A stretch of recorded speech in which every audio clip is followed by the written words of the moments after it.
Hepatitis C virus? Be afraid. Be very afraid. If you found this video, I want you to know that I have found some potentially very good news for you. Getting the diagnosis for any disease is a major bummer, especially if it's the news that it will eventually be fatal. As many as 3 million people are walking around today in the U.S. and don't even know they have hepatitis C. And everyone who gets the news is just as scared as you. Watch this video to the end. It will provide some information that can render hepatitis C as harmless as a kitten.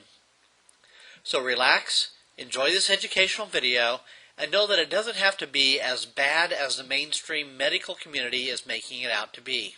While hepatitis C is a serious disease, if left untreated, it will eventually kill you by turning your liver into a mass of hardened cells that are incapable of producing the enzymes your body needs to function. The picture to the left has a picture of a healthy liver, and the one below it is one that is what's called cirrhosis of the liver, which is these cells that have turned into cells that do not function properly. Hepatitis C is the leading cause of liver transplants in the U.S. You can see the CDC's website about those statistics. With 10,000 people dying every year from hepatitis C, this is a very serious problem. That's over one person every hour. 8 to 10 people die every day while waiting for a liver transplant. Hepatitis C, though, is a long-term disease that can take years to manifest or show any symptoms.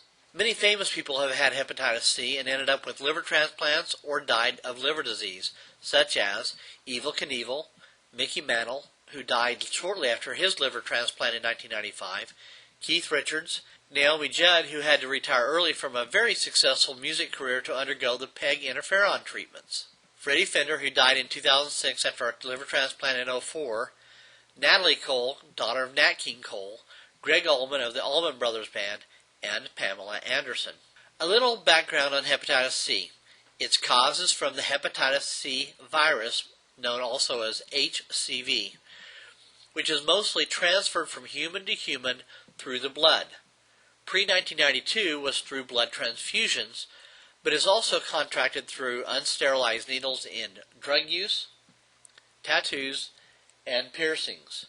Until recently, it was a disease that had no known treatment or cure according to the medical establishment. Now, PegInterferon alpha-2A and 2B weekly shots coupled with daily Ribavirin pills are the only, quote, recognized treatment of hepatitis C.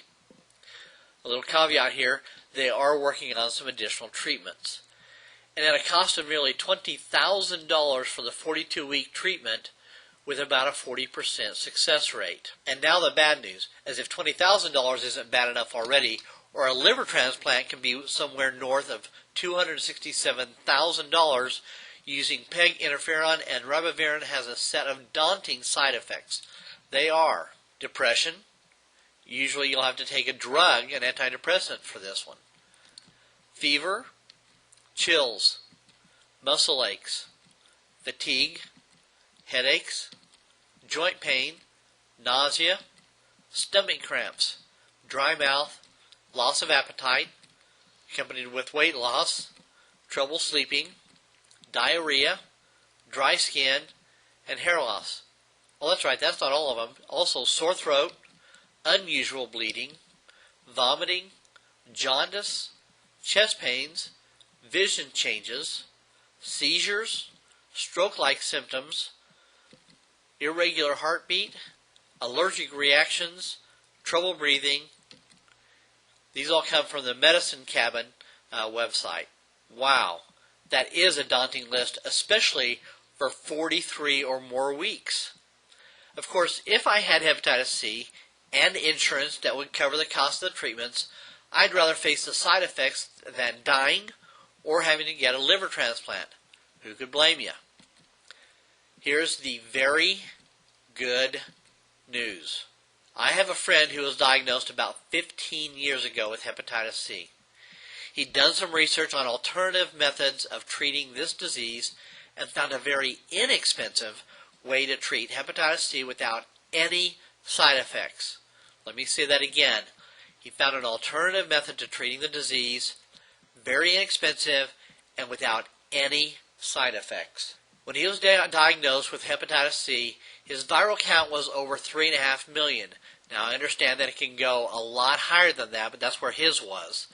Taking this alternative treatment without having to really change anything in his lifestyle or diet, in 12 weeks, that's just 3 months, the viral count had dropped to just over 1.5 million, and now is steadily in the 15,000 to 20,000 range. Obviously, something he was doing was successful. What he used was a treatment found in burn or salve and ointments, and on gauze for dressing wounds.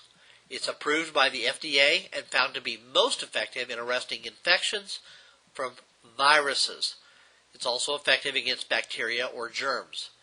It's an element on the periodic chart. Its periodic table reference is number 47 with a symbol of Ag, better known as silver. He couldn't just suck on a silver dollar and get better. The silver had to be electrolyzed in pure distilled water and then drunk in small quantities.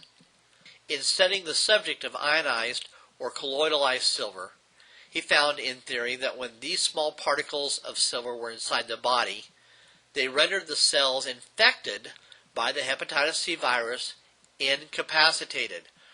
The exact science of AVAg47 is not known because major studies risk showing that AVAg47 might prove to be a better alternative to very profitable patented drugs and antibiotics. In summary, if you have hepatitis C, you could take a $20,000 synthetically engineered interferon by sticking a needle into your stomach once a week for 42 weeks and taking a pill once a day plus the antidepressants you'll need to counter the depression side effects and tolerate most of the known side effects listed above, or you could obtain an AVAg47 Maker and make your own AVAg47 daily or by the gallon for about 25 cents a day with no known side effects. Just a thought. If I was diagnosed with hepatitis C, I'd personally try the AVAg47 route for 6 months or so to see if it could get the hepatitis C under control, and then if not, then risk the PegInterferon and Ribavirin and their side effects. I personally prefer drinking a glass of water with silver ionized into it with no side effects over sticking myself in the stomach once a week for 42 weeks with a needle and having a bunch of undesirable side effects.